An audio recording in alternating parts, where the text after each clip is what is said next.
আর 2 কিংবা 3 দিন পর পবিত্র ঈদ উল ফিতর। ঈদ ঘিরে এরই মধ্যে ঢাকাসহ নিজ নিজ কর্মস্থল ছাড়ছেন চাকুরিজীবীরা। এতে সড়ক মহাসড়কে বেড়েছে যানবাহনের চাপ। মহাসড়কের পাশাপাশি যাত্রী চাপ বেড়েছে লঞ্চঘাটগুলোতে। ইমরুল কায়েসের ডেস্ক রিপোর্ট।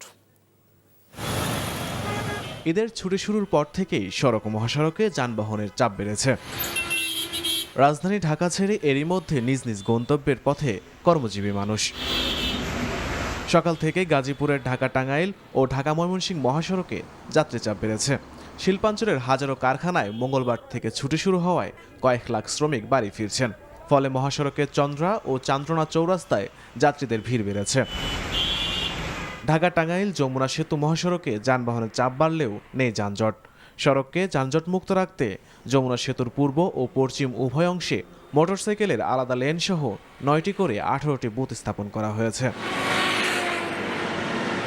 ঈদ উল ফিতরকে সামনে রেখে সকাল থেকেই ঢাকা মাওয়া মহাসড়কে ঘরমুখো মানুষের ভিড়।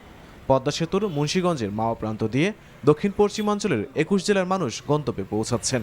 তবে মহাসড়কের কোথাও যানজট সৃষ্টি হয়নি। গ্রামের বাড়িতে যাচ্ছি ঈদের জন্য, আর মাত্র আসলাম এখানে। তো গতবারে ঈদের সময় এখান থেকে গেছিলাম, খুব দ্রুত গাড়ি পাওয়া গেছিল, কিন্তু আজকে ব্যাপারটা একটু ভিন্ন দেখা যাচ্ছে। আগে এখান থেকে আমরা 400-300 টাকা যাইতাম, এখন 600 টাকা চাই। আগে 600 নিত, এখন 800 নিচ্ছে। ঘরমুখো মানুষের ঢল নেমেছে ঢাকা চট্টগ্রাম মহাসড়কের কুমিল্লার 104 কিলোমিটার অংশে। তবে যান চলাচল স্বাভাবিক রয়েছে। এদিকে ঢাকা আরিচা মহাসড়কের বিভিন্ন স্থানে যানবাহনের চাপ বেড়েছে। ফলে প্রভাব পড়ছে পাটুরিয়া দৌলদিয়া ফেরিঘাটে। যাত্রী চাপ বেড়েছে লঞ্চঘাটগুলোতেও।